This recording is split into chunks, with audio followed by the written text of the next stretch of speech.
একটা হাদিসে পেয়েছিলাম, বান্দা যখন মনে মনে আল্লাহকে ডাকে, আল্লাহ মনে মনে ওই বান্দাকে স্মরণ করে। আপনি রাতে শুয়ে আছেন,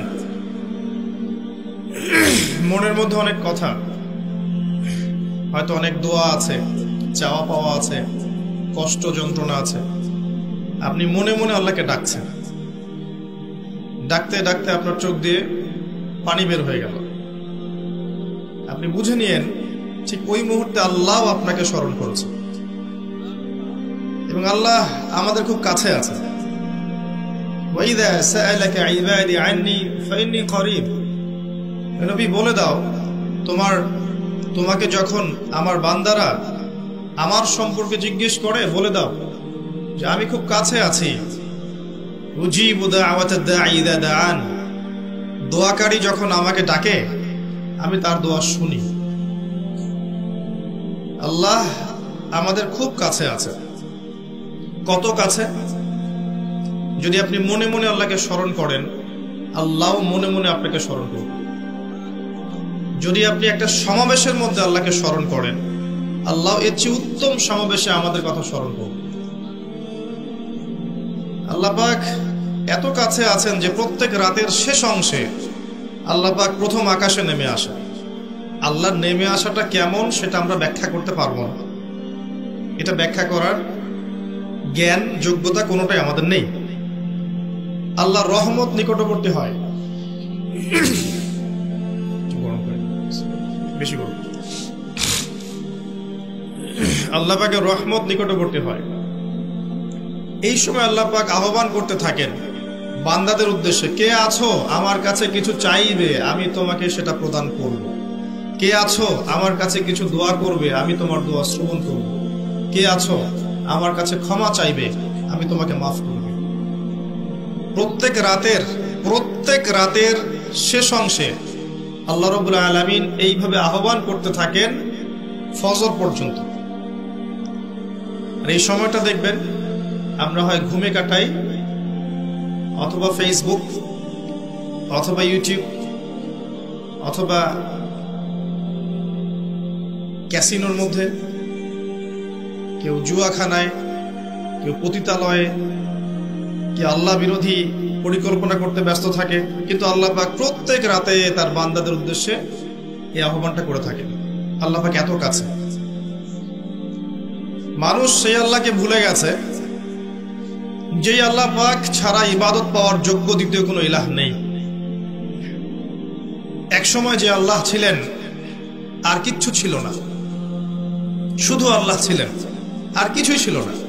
এই মহাবিশ্বের কিচ্ছু ছিল না। এক সময় শুধু আল্লাহ থাকবেন, এই মহাবিশ্বের কিচ্ছু থাকবে না।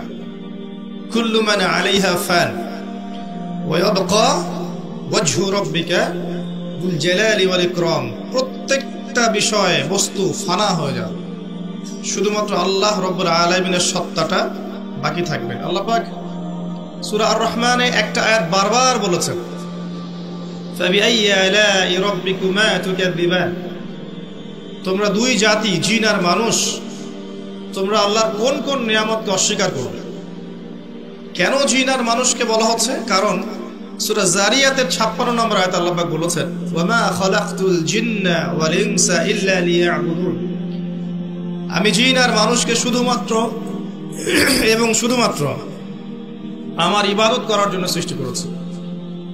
এই কারণে জিন আর মানুষকে উদ্দেশ্য করে আল্লাহ পাক সূরা আর রহমানে বারবার বলছেন, তোমরা আমার কোন কোন নিয়ামতকে অস্বীকার করবে।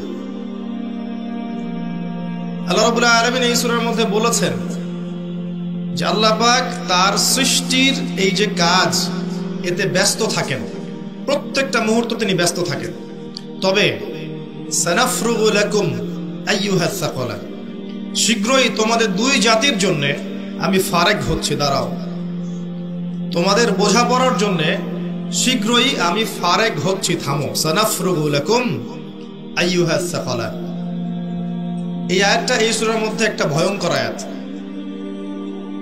আল্লাহ পাক জিন আর মানুষকে বলছেন, আমি বিজি আমার কাজে, কিন্তু তোমাদের জন্য আমি শীঘ্রই ফারেক হব। কিয়ামত ঘটানোর পরে তোমাদের হিসেব নিকেশের জন্য আমি শীঘ্রই নিজেকে ফারেক করছি, ওয়েট করতে থাকো, জাস্ট ওয়েট এন্ড সি। মানুষ সে আল্লাহকে ভুলে গেছে যে আল্লাহ রাব্বুল আলামিন এখন জানেন যে আপনি কতদিন বাঁচবেন, জীবনে কি করবেন, কোন দিন আপনি কোন কোন বেলায় কি কি খাবার খাবেন, কোথায় কোথায় আপনি কি কি পাপ করবেন এবং কোথায় কোথায় আপনি কি কি পুণ্য করবেন। আল্লাহ পাক এখনই জানেন।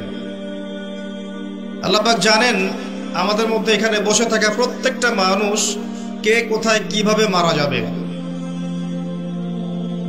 কার জীবনে কি আছে, কার পরকালে কি আছে।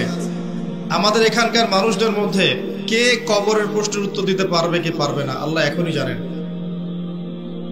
আল্লাহ পাক এখনই জানেন, এই মুহূর্তেই জানেন যে আমাদের মধ্যে কয়জন মানুষ এখানকার মধ্যে জান্নাতে যাবে।